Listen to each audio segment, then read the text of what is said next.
Hello and welcome दोस्तों, मैं हूँ राज और आप देख रहे हैं वन ट्यूशन। तो आज की वीडियो में हम लोग डिस्कस करने वाले हैं क्लास 11 अकाउंटेंसी की इंपॉर्टेंट क्वेश्चन और आंसर्स। तो ये वीडियो स्पेशली एसेट बोर्ड के लिए है और फर्स्ट ईयर के लिए है। तो फर्स्ट ईयर की अकाउंटेंसी की सेकंड यूनिट जिसका नाम है थ्योरी बेस्ड अकाउंटिंग, तो इस चैप्टर से इस साल जो मोस्ट इंपॉर्टेंट क्वेश्चन और आंसर्स है मैं आप लोगों को डिस्कस करूंगा। कोई भी डाउट हो, कोई भी दिक्कत हो, कमेंट सेक्शन में ज़रूर कमेंट करना या फिर आप मुझे इंस्टाग्राम पे फॉलो करके पूछ सकते हैं। तो चलिए फटाफट देर न करते हुए इस वीडियो को स्टार्ट करते हैं। तो सबसे पहले हम लोग शॉर्ट क्वेश्चन से स्टार्ट करेंगे।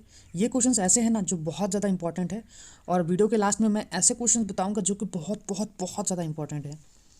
Give two characteristics of accounting principle. दो कैरेक्टरिस्टिक्स बताने हैं हमें अकाउंटिंग प्रिंसिपल्स के। तो पहला है accounting principles are man made और दूसरा accounting principles are flexible. Next, what is the concept of business entity concept. Business entity concept क्या है? तो बिजनेस एंटिटी कॉन्सेप्ट का मतलब क्या है? ये बिजनेस को ट्रीट किया जाता है as a entity, separate entity, ठीक है, सेपरेट और distinct entity from owner. Owner से यानी कि सेपरेट, ओनर अलग और बिजनेस अलग। Next, what is the concept of money measurement. Money measurement का कॉन्सेप्ट क्या है? तो जितने भी सिर्फ वैसे ट्रांजेक्शन या फिर वैसे इवेंट जिनको रिकॉर्ड किया जा सकता है उन्हीं को रिकॉर्ड करते हैं, जिसको हम लोग मॉनेटरी टर्म में या फिर मनी के वैल्यू में हम लोग एक्सप्रेस कर सकते हैं। What is going concern concept. Going concern concept क्या है? तो बिजनेस, हम लोग बिजनेस को जब स्टार्ट करेंगे, चलाएंगे, तो ये मान के चलेंगे कि बिजनेस जो है ना बहुत लंबा चलेगा और बहुत फ्यूचर में आगे तक चलता ही चला जाएगा।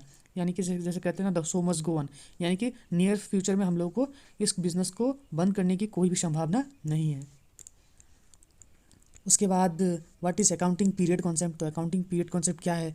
तो entire life of an enterprise is divided into time interval which are generally known as accounting period, at the end of which a profit or loss of account is prepared to a certain profit and loss and balance sheet is called।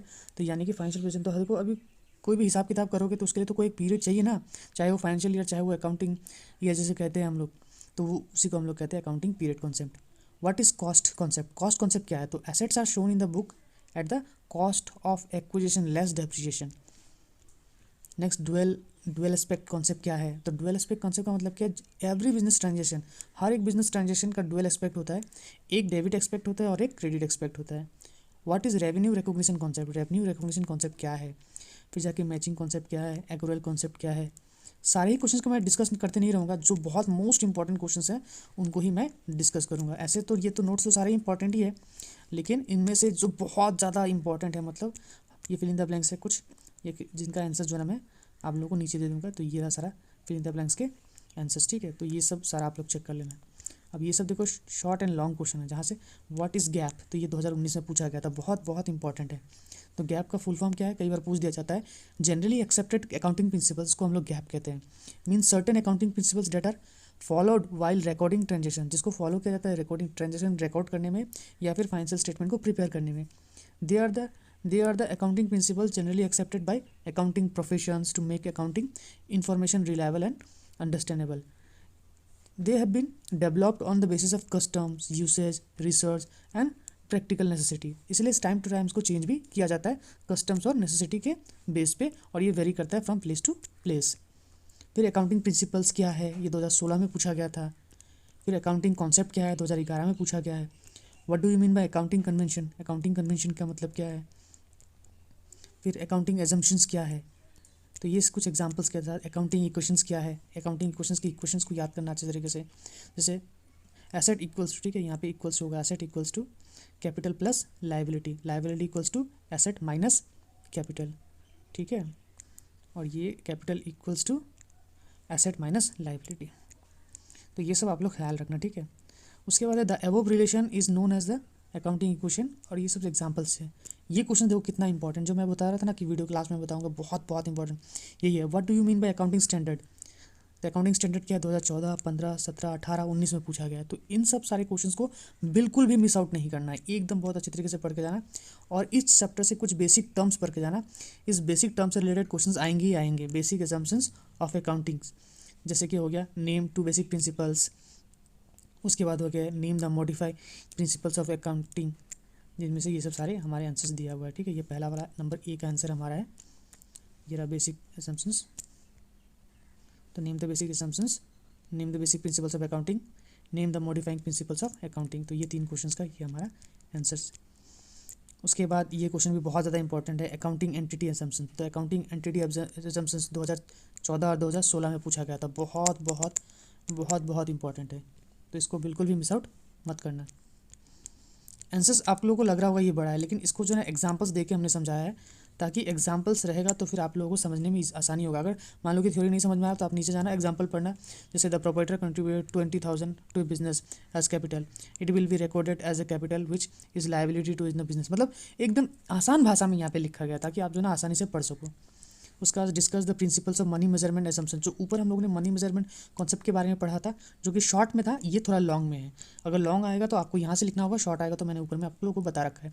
ये 2015 और 2019 में आ चुका है। इसको भी examples दे के, जैसे देखो है ना, एग्जाम्पल्स दे के समझाया ताकि आपको कोई दिक्कत ना हो। और अगर वीडियो की PDF पसंद आए तो डिस्क्रिप्शन में दी गई लिंक पे जाके छोटी सी पेमेंट करके आप ये PDF भी ले सकते हो।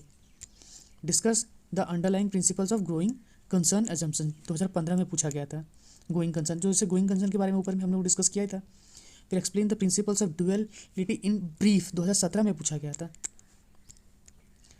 उसके बाद ये सब एक्सप्लेन अकाउंटिंग स्टैंडर्ड, बहुत इंपॉर्टेंट है accounting standard. Explain the nature of accounting standard, इसको आपको ज़रूर पढ़ के जाना है। तो इसके कई सारे, फिर जाके ये देखो ये कितने साल पूछा गया है, 2014 में, 17 में, 19 में। State the need of accounting standard या फिर why do we need accounting standard, तो पूछा जाता है। इसको आप लोग अच्छे से देख लेना, ठीक है। उसके बाद ये रहा, mention the utilities of accounting standard या फिर एडवांटेजेस ऑफ अकाउंटिंग स्टैंडर्ड या तो इंपॉर्टेंस ऑफ अकाउंटिंग स्टैंडर्ड। तीनों में से कोई भी क्वेश्चन आए, आंसर एक ही होगा, ठीक है। बहुत बहुत बहुत ज़्यादा इंपॉर्टेंट क्वेश्चन है ये, तो इसको बिल्कुल करना मत भूलना। फिर जाके अकाउंटिंग स्टैंडर्ड का मतलब क्या है, 2013 में पूछा गया था। नेचर ऑफ अकाउंटिंग स्टैंडर्ड बिल्कुल अच्छे से करके देख के जाना है। Cash, what is cash basis accounting, cash basis accounting क्या है, बहुत अच्छे से देखना है इसको। फिर जाके कैश बेसिस अकाउंटिंग के फ़ायदे क्या है, एडवांटेजेस क्या है ना, उसको भी आप लोगों को देखना है। डिसएडवांटेज भी देखना है, disadvantage of cash basis, accrual basis के भी फ़ायदे और डिमेरिट्स। तो यानी कि कैश बेसिस और एक्रूअल बेसिस दोनों के मेरिट्स एंड डिमेरिट्स पढ़ के जाना है, और डिफरेंस बिटवीन भी साथ ही साथ में आपको पढ़ के जाना है। तो डिफरेंस बिटवीन हम लोगों ने यहाँ पे दे रखा है, ठीक है। तो यहाँ पे आप लोगों को डिफरेंस बिटवीन मिल जाएगा। और ये रहे ऐसे क्वेश्चंस जो कि बहुत बहुत ज़्यादा मोस्ट इंपॉर्टेंट क्वेश्चंस, जो मैं आप लोगों को बता रहा था कि वीडियो के एंड में बताऊंगा। ये क्वेश्चंस ऐसे क्वेश्चंस हैं जिनको बिल्कुल भी नहीं छोड़ना चाहिए। अगर किताब से अगर कुछ भी नहीं पढ़ते हो, इस यूनिट से अगर कुछ भी नहीं पढ़ते हो, कम से कम ये 9 क्वेश्चंस को आपको पढ़ के जाना ही जाना है। Accounting standard, mention it's objective, ऊपर हम लोगों ने सारे ही आंसर दे रखे हैं। Advantage and limitations of accounting standard, ये भी आप लोगों को ऊपर मिल जाएगा। गैप क्या है, इसके features, 3 basic accounting assumptions, general consideration in selection of accounting policies, 3 basis of accounting. तो ये डबल एंट्री सिस्टम क्या होता है, mention it's merits and demerits, basic principles of accounting. और ये कुछ short notes, dual aspect concept जो ऊपर बताया, money measurement concept, going concern, accounting period concept, full disclosure, consistency, converts. तो ये सब ऐसे टॉपिक है जिनको आप लोगों को बिल्कुल भी मिस आउट नहीं करना चाहिए। अगर ये PDF चाहिए तो आप लोग डिस्क्रिप्शन में जाके छोटी सी पेमेंट करके ये PDF ले सकते हो। साथ ही साथ बाकी सारे यूनिट के भी ले सकते हो अगर चाहोगे तो। इसी तरीके के PDF और इंपॉर्टेंट क्वेश्चंस मिल जाएंगे। आशा करता हूँ आपको ये वीडियो पसंद आया होगा। पसंद आया तो लाइक, कमेंट, शेयर करना ना भूले। साथ ही साथ इस चैनल को सब्सक्राइब कर दे और वीडियो को अपने फ्रेंड्स के साथ शेयर करना ना भूले। तो चलिए हम मिलते हैं अगले वीडियो में, तब तक के लिए गुड बाय।